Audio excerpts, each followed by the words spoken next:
नमस्कार, स्वागत है आपका जनसत्ता में। मैं हूं विभावरी दीक्षित, लेकर आई हूं आपके लिए इस वक्त की ताजा खबरें। पश्चिम बंगाल के बीरभूम के रामपुर हाट इलाके में हुई हिंसा पर इन दिनों सियासत तेज हो गई है। ऐसे में सीएम ममता बनर्जी पीड़ितों से मिलने रामपुर हाट पहुंची। ममता बनर्जी ने पीड़ित परिवारों से मिलकर कहा कि इस घटना से जुड़े किसी भी व्यक्ति को बख्शा नहीं जाएगा। इस मामले पर पुलिस को तुरंत कार्यवाही करनी चाहिए थी। ममता बनर्जी ने गांव में मृतकों के परिवार को 5-5 लाख रुपए मुआवजा देने का ऐलान किया है। इसके अलावा जिन लोगों के घर जले हैं उन्हें 1-1 लाख रुपए का मुआवजा देने की भी घोषणा की गई है। साथ ही बंगाल सरकार ने पीड़ित परिवारों के 10 आश्रितों को राज्य सरकार में नौकरी देने का वादा किया है। इस घटना की जांच के लिए पश्चिम बंगाल सरकार ने एक विशेष जांच दल यानी एसआईटी का गठन किया है। प्रधानमंत्री नरेंद्र मोदी, शीर्ष भाजपा नेता, उद्योगपति और संत शुक्रवार को दूसरे कार्यकाल के लिए उत्तर प्रदेश के मुख्यमंत्री के रूप में शपथ लेने जा रहे योगी आदित्यनाथ के विशाल शपथ ग्रहण समारोह में हिस्सा लेंगे। भारतीय जनता पार्टी के सूत्रों के अनुसार गृह मंत्री अमित शाह, रक्षा मंत्री राजनाथ सिंह समेत भाजपा शासित राज्यों के मुख्यमंत्री इस कार्यक्रम में पहुंचेंगे। रिलायंस इंडस्ट्रीज के प्रमुख मुकेश अंबानी और देश के 60 से ज्यादा प्रमुख उद्योगपतियों को भी आमंत्रित किया गया है। यहां भारत रत्न अटल बिहारी वाजपेयी इकाना स्टेडियम में राज्यपाल आनंदीबेन पटेल शपथ दिलवाएंगी।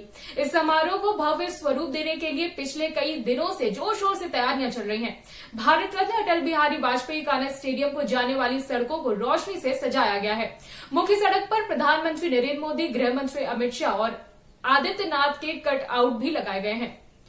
कांग्रेस अध्यक्ष सोनिया गांधी ने 26 मार्च को पार्टी के महासचिवों और प्रदेश प्रभारियों की बैठक बुलवाई है, जिसमें सदस्यता अभियान, विभिन्न मुद्दों पर आंदोलनों की रूपरेखा और मौजूदा राजनीतिक हालात पर चर्चा की जाएगी। पार्टी के संगठन महासचिव केसी वेणुगोपाल कांग्रेस मुख्यालय में होने वाली इस बैठक की अध्यक्षता करेंगे। वेणुगोपाल की ओर से भेजे गए एक पत्र में कांग्रेस के सभी महासचिवों और प्रभारियों को इस बैठक में शामिल होने के लिए बोला गया है। सोनिया गांधी भी इस बैठक में शामिल हो सकती हैं। वो पार्टी के सदस्यता अभियान और आगे होने वाले जन आंदोलनों से संबंधित कार्यक्रमों की समीक्षा करेंगी। ये बैठक हालिया विधानसभा चुनावों में कांग्रेस की करारी हार और G23 समूह की बढ़ी हुई सक्रियता की पृष्ठभूमि में हो रही है। उत्तर कोरिया ने बृहस्पतिवार को अब तक की अपनी संभवतः सबसे बड़ी अंतर महाद्वीपीय बैलिस्टिक मिसाइल का समुद्र की ओर परीक्षण किया है। ये जानकारी इसके पड़ोसी देशों ने दी है।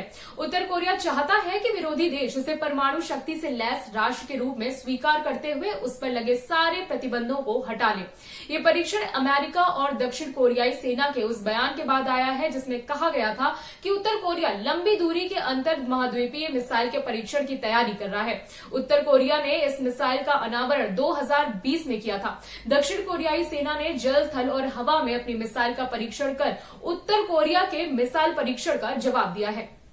अमेरिकी राष्ट्रपति जो बाइडेन और पश्चिमी सहयोगी देशों के नेताओं ने यूक्रेन में रूसी हमले को लेकर रूस के राष्ट्रपति व्लादिमीर पुतिन पर दबाव बढ़ाने के लिए बृहस्पतिवार को 3 सम्मेलनों में से पहला सम्मेलन प्रारंभ किया।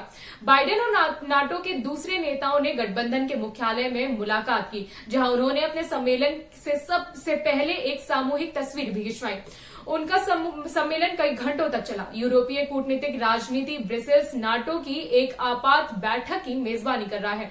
साथ ही G7 और यूरोपीय संघ के 27 सदस्य देशों का एक सम्मेलन भी हो रहा है। बाइडेन रूस पर नए प्रतिबंध लगाने के लिए सहयोगियों की मानने की उम्मीदों के साथ बुधवार देर शाम तक यहां पहुंचे। उल्लेखनीय है कि पिछले 4 हफ्तों में कई प्रतिबंधों, बहिष्कार और जुर्माने से रूस की अर्थव्यवस्था लड़खड़ा गई है। खेल समाचार का रुख करें तो आईपीएल 2022 की शुरुआत से पहले एक बड़ा फेरबदल देखने को मिला है। लीग के सबसे सफल कप्तानों में से एक महेंद्र सिंह धोनी ने चेन्नई सुपर किंग्स की कप्तानी छोड़ दी है। उन्होंने भारतीय ऑलराउंडर रविंद्र जडेजा को टीम की जिम्मेदारी सौंपी है। हालांकि धोनी बतौर खिलाड़ी और विकेट कीपर बल्लेबाज टीम के साथ जुड़े रहेंगे। आपको बता दें कि चेन्नई सुपर किंग्स ने इस बार रविंद्र जडेजा और एमएस धोनी समेत 4 खिलाड़ियों को रिटेन किया। जडेजा को फ्रेंचाइजी ने 16 करोड़ रुपए में, जबकि धोनी को इस सीजन के लिए 12 करोड़ रुपए में ही रिटेन किया था। इस वजह से शुरुआत से ही अटकलें लगाई जा रही थी कि जडेजा को कप्तान बनाया जा सकता है। इन दोनों के अलावा फ्रेंचाइजी ने मोइन अली को 8 करोड़ और ऋतुराज गायकवाड़ को 6 करोड़ रुपए में रिटेन किया था। चेन्नई सुपर किंग्स ने अपनी ऑफिशियल वेबसाइट के जरिए इसकी जानकारी दी।